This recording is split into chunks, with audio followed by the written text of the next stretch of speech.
Abstract of the study. Protecting the environment for future generation is crucial. Although business are under strong pressure to support sustainability, many leaders find it challenging to meet the environmental needs of the present without negatively impacting their economic goals. This paper describes some methods that business have adopted to effectively manage environmental issues and offer an opportunity for competitive advantage. The paper shows how these businesses have chosen to embrace sustainability to minimize the negative impact in our environment, society, and economy. The case study can help managers define and prioritize their sustainability goals, achieve goal and economic value, and transform these environmental investments into source of competitive advantage. This paper can be beneficial to other business who desire to move beyond compliance of the law and become proactive in helping our environment for future generations.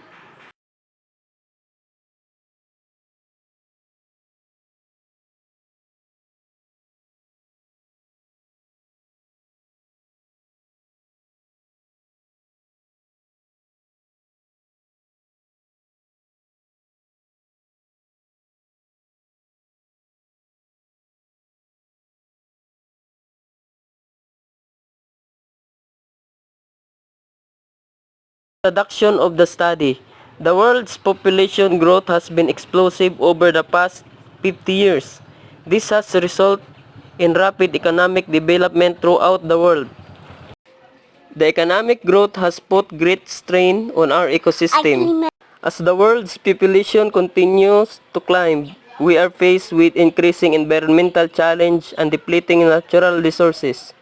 The United States is the third most populous country, in which the average American aspires to have high consumption lifestyle and consumes more than their proportional share of the world's resources. As consumers, it is crucial that we understand that our natural resources are not unlimited. We must be proactive in protecting our planet. The term sustainability is used to describe the operations and activities that are focused on preservation of the physical environment so that it can be continued indefinitely with little or manageable impact. Business are under continuous pressure to focus on sustainable development. The term sustainable development refers to development that meets the needs of the present without compromising the ability of future generations to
managers should be proactive in their response to environmental issues and lead the way towards sustainability.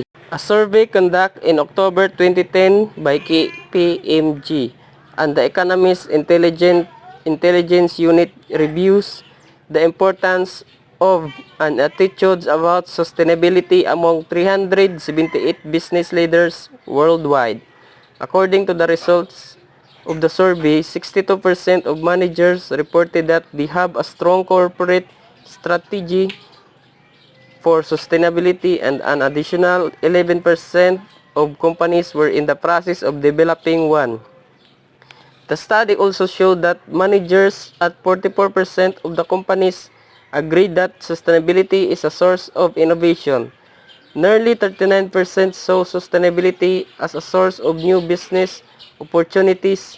Surprisingly, 61% of business leaders agree that the benefits of investing in sustainability outweigh the drawbacks.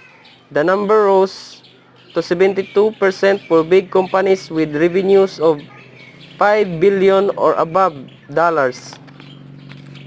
As the KPMG survey suggests, many companies are embracing the triple bottom line approach to support sustainability goals, meaning they seek to measure company profits in financial, social, and environmental performance.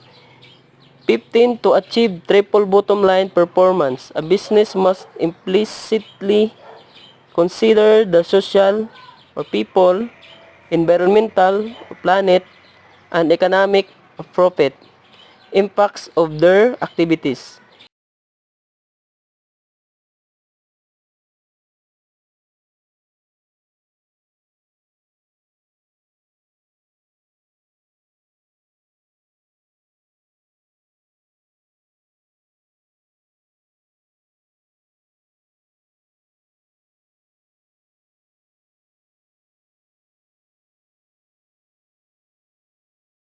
The paper will review the following three different organizations: active roles in environmental management practices and sustainable development.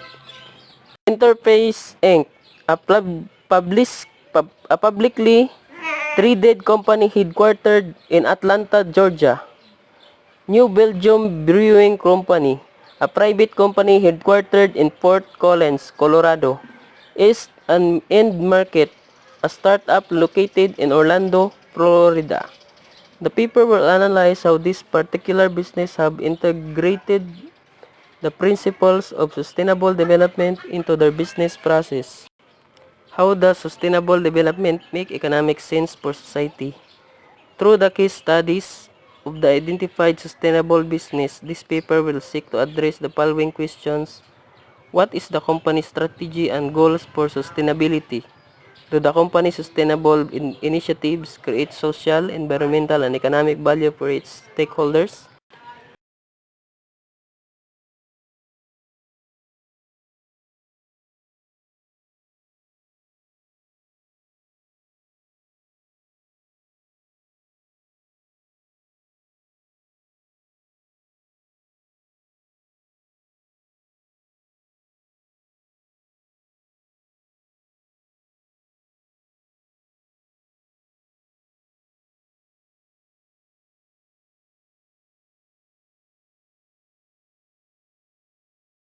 Sustainability model.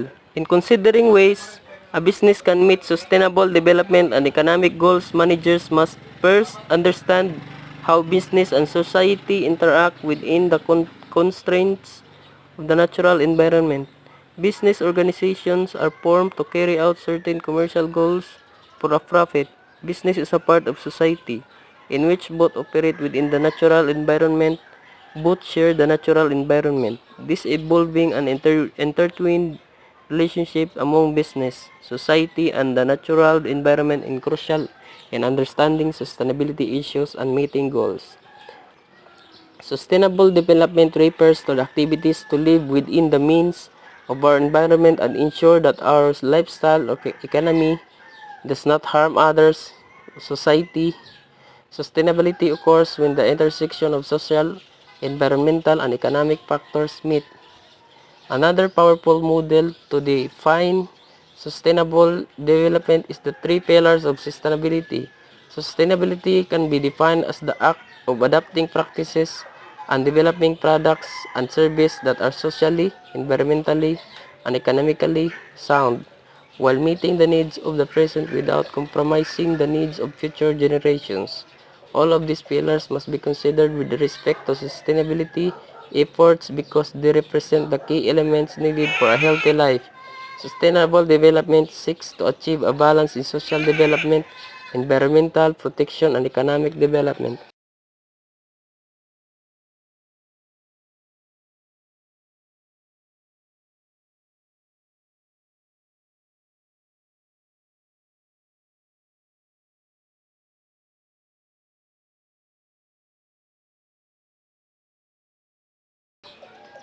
challenges faced by business and adapting sustainability methods. The two regulation can also increase operating cost for many business. The government had developed many rules and regulations to exercise their authority and order businesses to comply with meet specific environmental standards. Violating these rules can result in hefty fines, criminal sanctions, legal penalties, and reputational costs. One of the main challenges that business face is the cost associated with sustainable development efforts. Business invests heavily to protect the environment, yet many executives question the value when the costs far exceed the benefits to the business.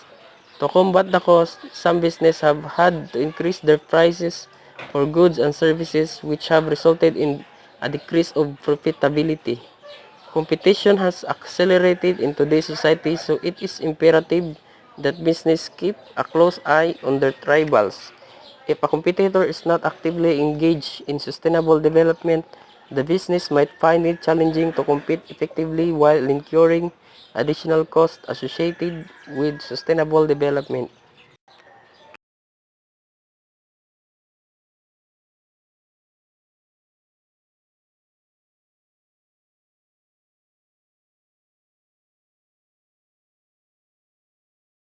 The case studies presented can help business leaders as they examine their sustainability initiatives. These case studies represent companies that are leading the way in sustainable and creating value, while each of the companies has different goals and sustainability process in place.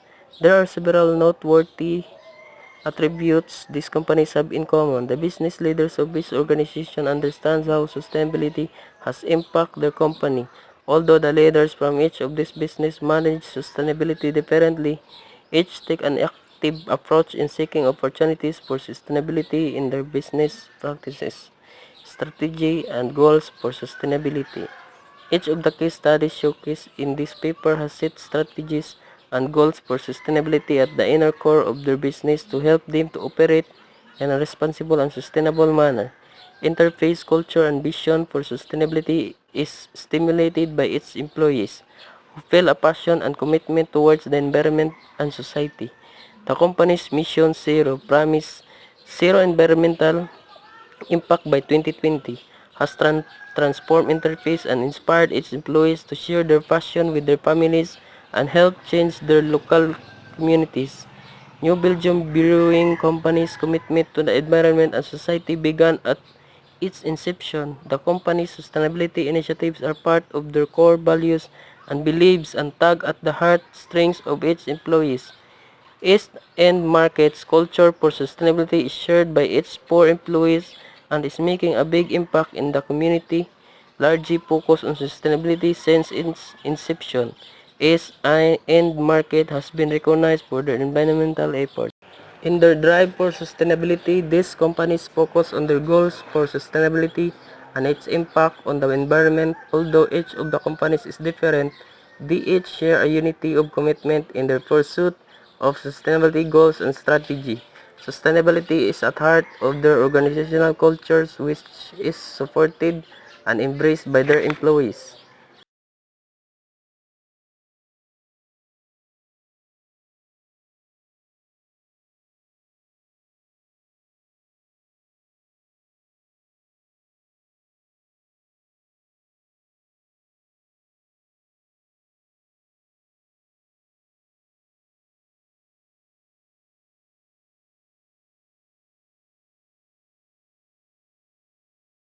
Environmental value, proactive sustainability process.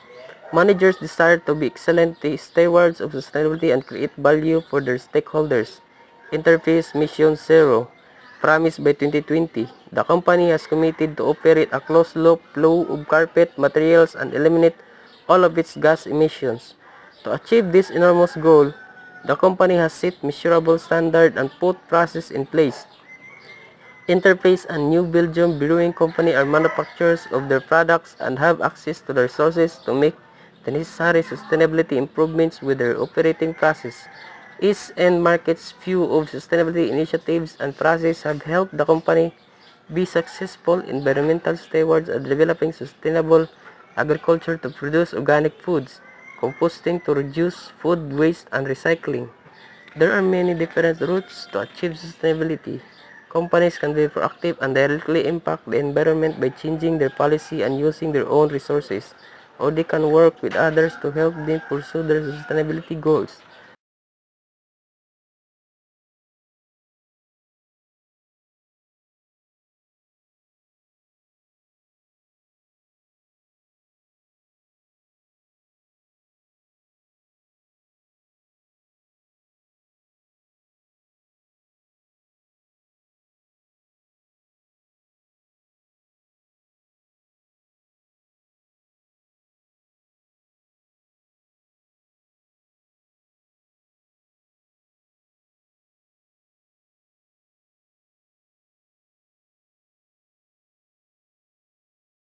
Social value. When considering social value, leaders should consider the contribution they make or intend to make to society. Interface supports and embrace human life and its mission zero. Promise has resonated in the heart of their employees, families, and communities throughout the world. Their commitment and bold approach to sustainability help achieve social value. New Belgium Brewing Company makes investments towards social initiatives. Every year, the company gives thousands of dollars to non-profit organizations through its grants program. In addition, the company gives 5 to 9% of its profits to charities. New Belgium rewards employees who give back to their communities and sponsor volunteer events. East End Market hosts numerous events to demonstrate their value for human life and dignity. East End Market offers ongoing events and educational courses focused on sustainability, empowering people to live a healthier and happier life. New Belgium has shown a great commitment in giving back to their communities and creating social value with their large financial investments and volunteer work.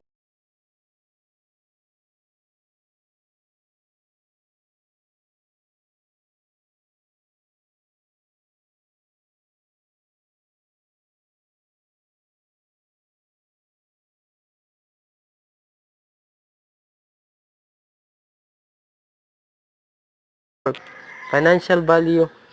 Sustainability matters are not limited to just environmental and social matters. Sustainability also refers to economic value by capitalizing on their leadership in design, production, and sales of carpet tiles.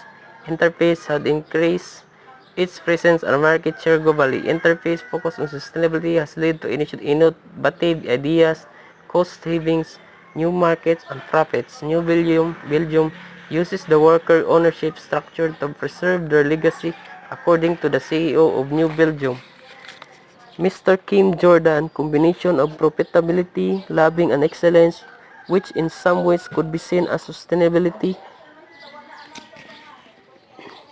One of the things that we think is a big societal issue is this widening gap between the haves and the have-nots, and we realized that we had an opportunity to support people owning something that was increasing in value. Shared equity has been an incredibly powerful engine for us. SN market approach to financial value for its stakeholders is a bit different from the other two companies, according to founder and owner John Rife. I think we attract folks because we are not focused on raw